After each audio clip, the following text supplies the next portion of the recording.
Hi, welcome to week 7. All right, yes, we are definitely getting down to the wire, and glad that you could be here. Hey, make sure you read over all the information in the classroom, all the instructions on the projects, and the announcement for each week. There are 4 things I want to just touch note on where some you guys are still having some problems, and they can wreak havoc as you move on, as your sites get more complex.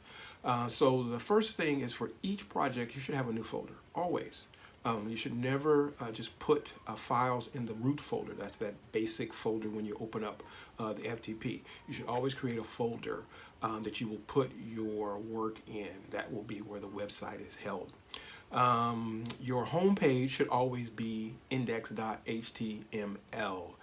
It should not be homepage.com or homepage.html or first page or initial page or whatever. It should always be the index. And then you, of course, can change the name in the coding, in the title, where you put the title. That is where you add the name homepage. But it should be index.html. And that should be placed in the folder that you create in the root folder. Also, this has been something that most people have gotten, but some people have missed: no spaces in the file names or the folder names. No spaces. So if you do project 2, don't write it project space 2. Just write project 2, no spaces. And also no capital letters. It shouldn't be project 2 with a capital P, just project 2. These things seem very simple, but remember, this is code. This is not you writing a letter or something like that. The code should not contain any spaces or capital letters. And lastly, test out your website. And you need to do this, or the best way to do this is on your phone or a different computer. Testing on the computer that you are developing the website on, that really doesn't give you a true view of what's going to be shown when it is live.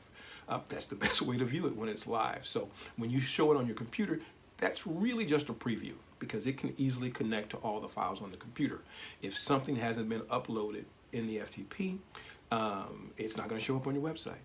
If some of your coding is off, it may work on your computer, but when you are viewing it on a live website, a live browser, in a live browser, it may not show up. And that is how you want to do it. So when possible, check it on another computer, somebody else's, some other computer, and you should always check it on your phone, always.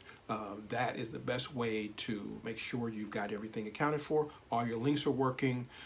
Usually when something isn't working, it's usually the code. So there's a letter out of place, a period out of place, a bracket out of place, something out of place. And I think that's about it. But one more thing. Some of you in the last project, in a place where it asked for like 3 images, what you would do is you would put all 3 images in Photoshop in one image and then upload it. That's not really 3 images. The goal is that you code 3 individual separate images. The same way with the web or the email link. Now that is okay as an image, but it should be a live link. You can, of course, type that in and make it live, but it should always be a live link, not just an image on its own. So I hope those things help you guys out. As always, hit me up with questions when they come up. All right, thanks. Have a good day.